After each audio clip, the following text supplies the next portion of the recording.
Mosquitoes are the deadliest animals in the world. They kill more people than humans. Snakes, spiders, scorpions, bees, and all other dangerous animals combined. It is estimated that every year millions of people die from mosquito-borne diseases such as malaria, dengue fever, yellow fever, encephalitis, and West Nile virus. The reason mosquitoes are so deadly is because they feed on human blood, which contains iron. Iron is essential for mosquitoes to produce eggs. And if they don't get enough iron from their human blood meals, they will die. But what happens when they drink too much blood? Join me today in this episode of our show where we will discuss what really happens when mosquitoes drink too much blood. But before we start, please take some time to subscribe to our channel and support us by becoming a member. Your membership helps us to continue to make great videos about health and wellness. So thank you very much.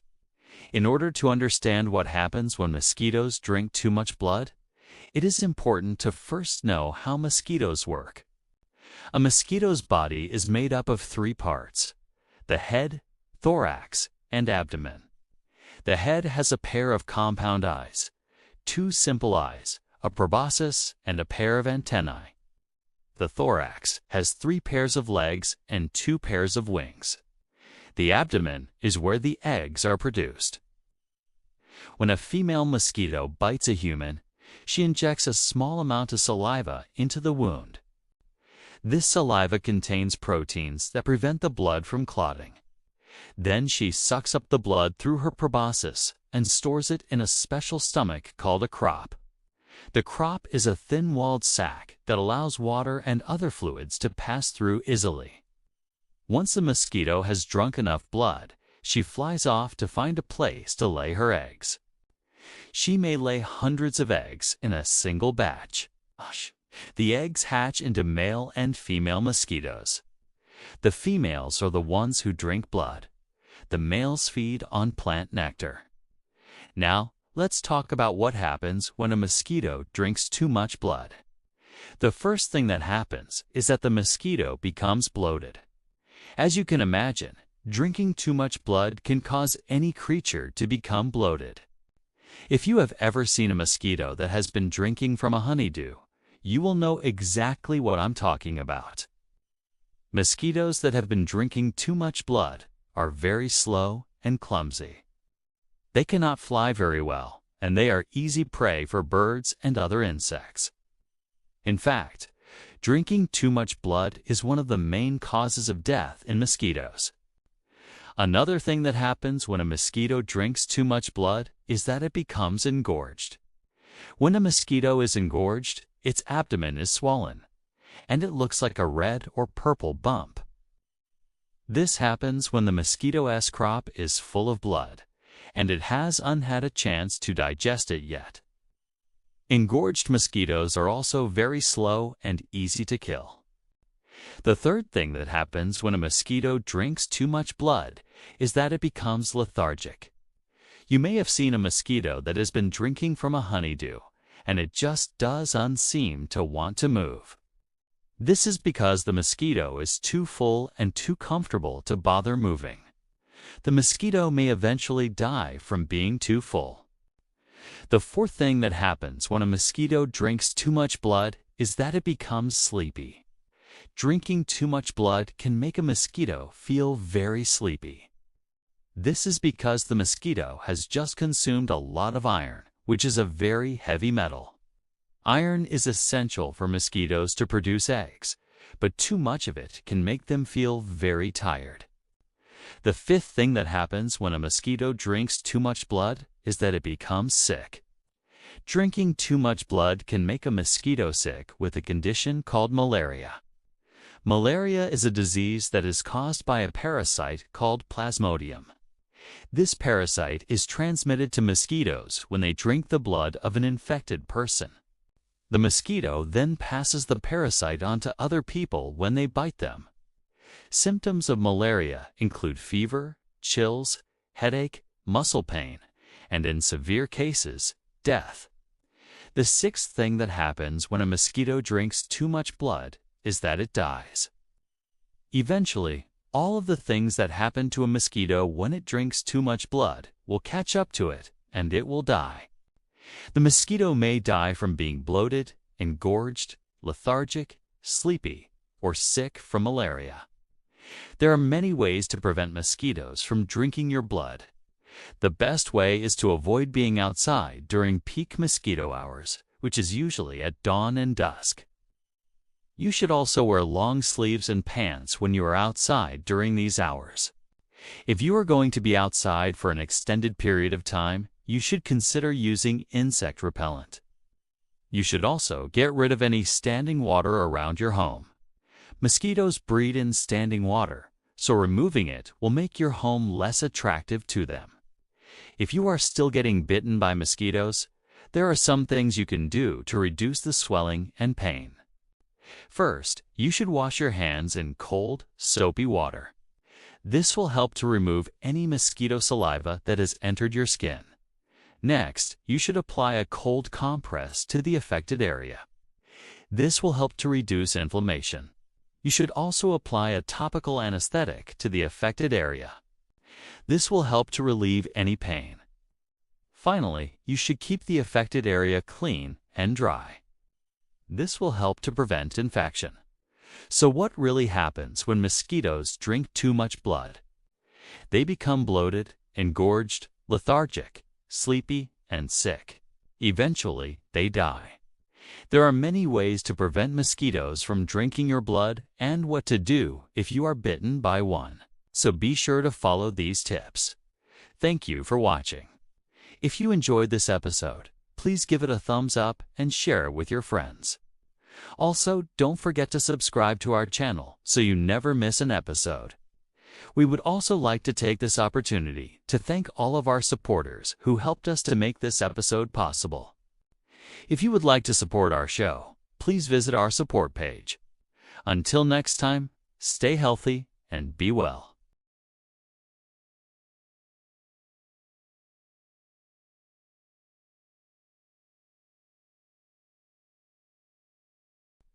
The No. 1 vitamin deficiency causing bleeding gums is not getting enough vitamin C.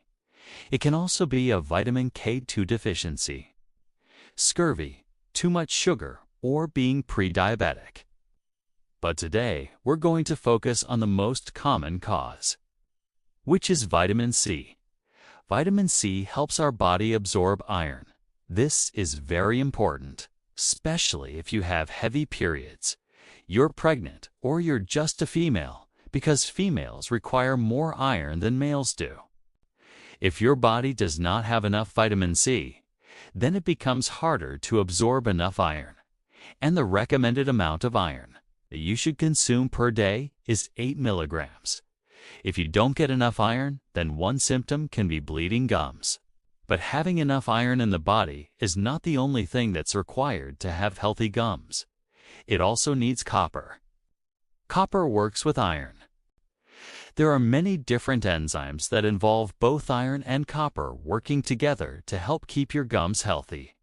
So if you're low in either one, it could cause problems with your gums.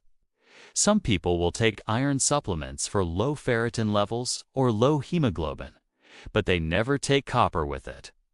If you took iron and copper at the same time, you would have much better absorption, more than if you just took iron alone. A study showed that the combination of iron plus copper increased the absorption of iron by 400. That is a lot. I found this interesting. It says here, supplementation with iron increases the absorption of copper. But the absorption of iron from food is enhanced fourfold by the presence of copper. So it goes both ways. If you take these two together, it really enhances the absorption. They work together.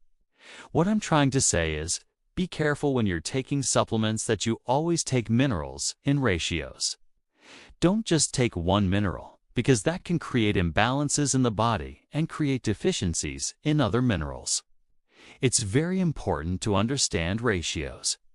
For example, you may need 100 milligrams of this mineral, but only 2 milligrams of that mineral.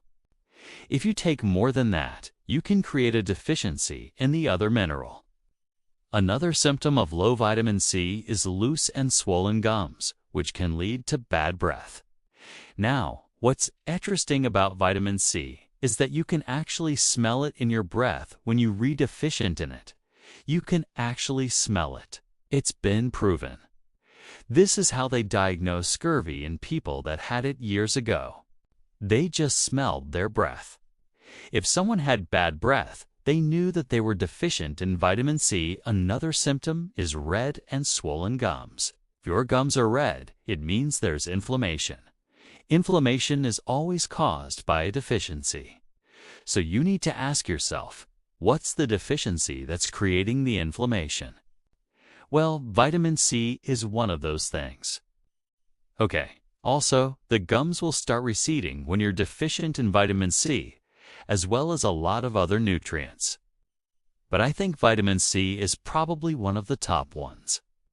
If you're deficient in vitamin C, you can have bleeding, swollen, red gums that can recede, and you can have halitosis, which is bad breath. But why am I getting a vitamin C deficiency? Well, one reason could be that you're eating the wrong foods, right? So let's talk about that. Foods that are high in oxalates will block your ability to absorb vitamin C. So what are those foods? Well, spinach is one of them. Be careful with spinach because it's also high in oxalates. Nuts are another one. Chocolate is high in oxalates. So it's really hard to absorb vitamin C when you eat chocolate. Another one is sweet potatoes. Be careful with sweet potatoes. Potatoes in general, all potatoes, even regular potatoes, not sweet potatoes, are high in oxalates. So it's hard to absorb vitamin C when you eat potatoes. Another one is beets. Be careful with beets. Now, beets are very healthy, and I recommend them. Take them quite often. But if you want to take beet, don't take it with a meal. Take it between meals so you don't interfere with the absorption of vitamin C. The same thing with nuts. If you take nuts between meals, it won't interfere with vitamin C. But when you take them with a meal that contains vitamin C, it will block vitamin C. Also, alcohol will block vitamin C. Sugar will block vitamin C. So if you're drinking alcohol, eating sugar, eating flour, wheat, products, gluten, dairy, right, you're going to block your ability to absorb vitamin C. And vitamin C is very sensitive to heat and oxygen. So when you buy foods that are canned or cooked or pasteurized or sterilized, you destroy vitamin C. So you want to eat raw vegetables. Okay, so here's the summary. When you're deficient in vitamin C, you can have bleeding gums, swollen gums, red gums, bad breath, and the gums can recede. Now, what foods will block vitamin C? Well, spinach, nuts, chocolate, sweet potato, regular potatoes, beets. If you drink alcohol or consume sugar, flour, wheat, gluten, or dairy, you're going to block your ability to absorb vitamin C. So the solution is to avoid those foods and eat more raw fruits and vegetables. Vitamin C is very sensitive to heat and oxygen, so you want to make sure that you do uncook it or expose it to a lot of air. And also, when you consume these foods that are high in oxalate, like spinach, for example, wait at least 2 hours before you consume any raw fruits that are high in vitamin C. Because otherwise it will block vitamin C. There are a number of other things that can cause bleeding gums, like vitamin K2 deficiency, scurvy, too much sugar, or being pre-diabetic. Let's talk about those real quick. If you're deficient in vitamin K2, you can have bleeding gums, you can have excessive bruising, you can have problems with your heart, and you can have osteoporosis. Another cause of bleeding gums is too much sugar or being pre-diabetic. Why? Because when you have too much sugar or you're pre-diabetic, you're going to have a lot of inflammation in the body. And where does that inflammation show up? It can show up in the gums. So the best remedy is to get on the ketogenic diet, the healthy version. And I have a free course on this topic. So if you haven't seen this, check it out. It'll tell you everything about the healthy ketogenic diet. So you're not doing unhealthy keto. You're doing the healthy version of keto. And I put a link down below. Now, since we're on the topic of vitamins, I think it would be a good idea to learn about the 13 vitamins that are very essential for life. And I put that video up right here. Check it out.